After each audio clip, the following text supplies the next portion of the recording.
Hey, it's Luke Lonien, and you're listening to 103.1 KFIL's Coach's Corner on Demand. And welcome back to Coach's Corner. With us now, the head coach of the Lewiston-Altura Cardinals. It's Brent Olson. Coach, how's it going today? Hey, Luke. Great to be here. Hey, thanks for hanging out with us, Coach. We do appreciate it. A tough one last night on the road for you guys against a tough Triton team, 48-8, the final score, Coach. Take us through the game overall and your thoughts on it.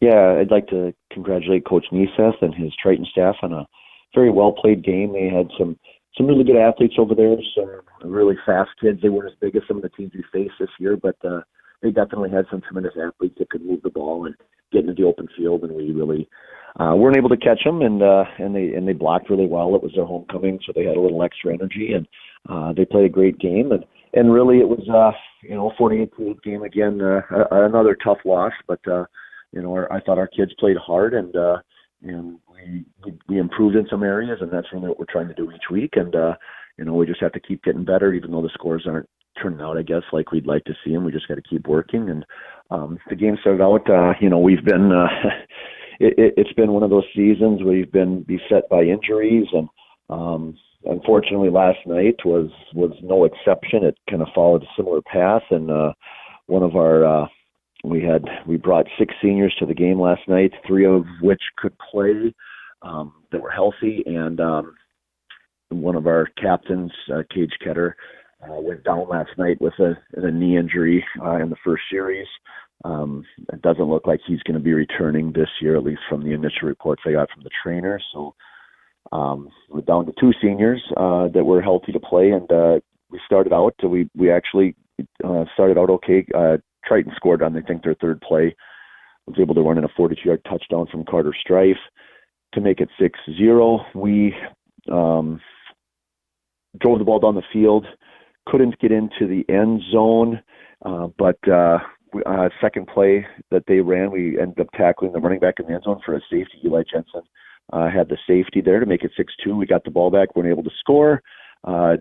Triton went down and scored right before the end of the quarter on Owen Garness' 8-yard run to make it 13-2 at that point with our safety. And they scored another touchdown about halfway through the second quarter. We held pretty well. We'd made them move the ball, not big played in at least in the first half. And they scored to make it 20-2.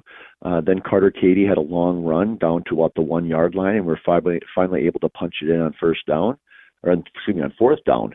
But the extra point was no good. It made it 20-8.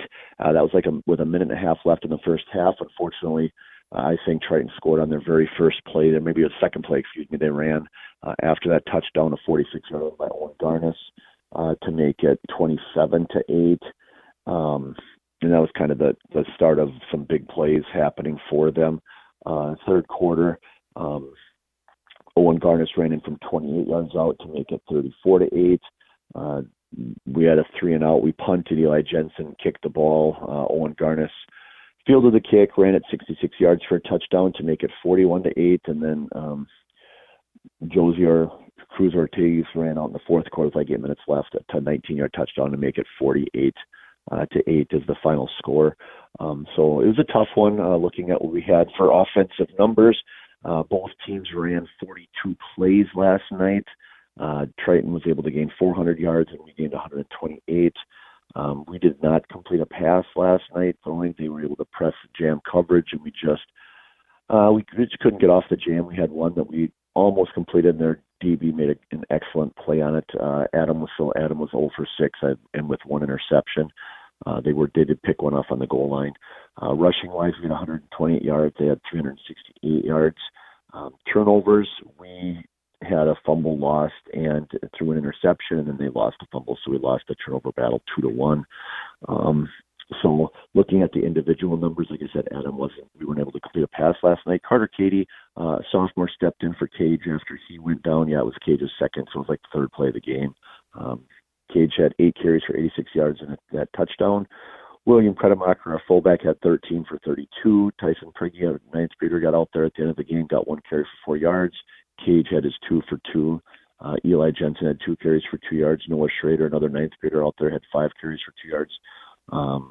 And then, we didn't complete any passes, so we didn't have any receiving yards last night. So, as I said, we were pretty banged up. We did have to we made a tough decision last night to cancel our JV game on Monday because of just moving a couple guys up from ninth grade to help fill varsity spots right now.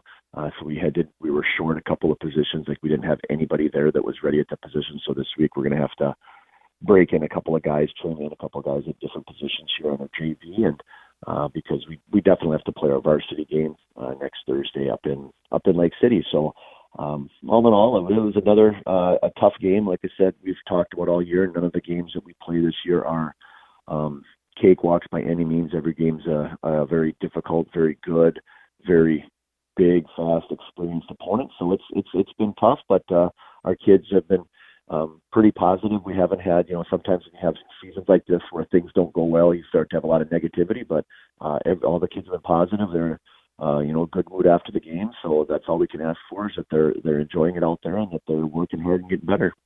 Brent Olson with us, the head coach of the Lewiston-Altura Cardinals. They fell to Triton last night, 48-8. You already mentioned, Coach, a short turnaround, a Thursday night game as you're in Lake City taking on the Tigers. What do you expect to see from them?